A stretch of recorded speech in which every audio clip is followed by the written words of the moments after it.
বাস্তবে একটি ঘটনা, সময় থাকলে শুনে যাবেন। গ্রামের একটা গরিব ছেলে একটা গরিব মেয়েকে বিয়ে করলো। বিয়ের পরে ছেলেটি মেয়েটিকে জিজ্ঞাসা করলো, আচ্ছা তোমার জীবনে কি কোনো স্বপ্ন আছে?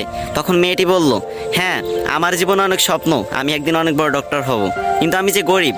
তখন ছেলেটি হেসে বলল, আরে এই ব্যাপার, আমি আছি না। তারপর ছেলেটি মেয়েটিকে নিয়ে শহরে চলে গেল। সে প্রতিদিন রিক্সা চালাতো এবং বাসায় এসে নিজেই রান্না বান্না করতো। এদিকে মেয়েটি পড়াশোনা করতে লাগলো। এরকম করতে করতে মেয়েটি একসময় ডক্টর হয়ে গেল। ছেলেটি এই খবর শুনে খুশিতে আত্মহারা হয়ে গেল এবং সে সেই ছেঁড়া কাপড় পরেই মেয়েটির সাথে দেখা করতে চলে গেল। মেয়েটি যখন তার বন্ধু বান্ধব নিয়ে কলেজ থেকে বের হচ্ছিল, তখন ছেলেটি সবার সামনে গিয়ে মেয়েটিকে বলল, জানো আজকে না আমি অনেক খুশি, আজকে তুমি ডাক্তার হতে পেরেছো। তখন মেয়েটির বান্ধবীরা জিজ্ঞাসা করলো, এই এ কে রে? তখন মেয়েটি বলল, আরে আমি চিনি না, হয়তো কোনো ভিক্ষুক টিক্ষুক হবে। তখন ছেলেটি মন থেকে অনেক কষ্ট পেল। ছেলেটির চোখে পানি চলে আসলো এবং সে বলল, তুমি ঠিকই বলেছো। তুমি জানো আমি তোমার পরীক্ষার টাকা জোগাড় করতে গিয়ে ভিক্ষা পর্যন্ত করেছি। আজ তুমি আমাকে চিনতে পারতেছো না?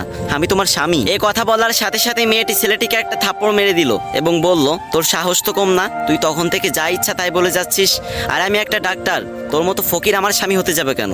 ছি। এরপর মেয়েটির একটি চাকরি হলো, আস্তে আস্তে টাকা পয়সা বাড়ি গাড়ি সবকিছুই হলো, কিন্তু ছেলেটা গরিব রয়ে গেল। কি বুঝলেন? ওই যে গ্রাম বাংলা একটা কথা আছে না, ভালা মানুষের দাম নাই, উপকারীরা বাঘে খায়।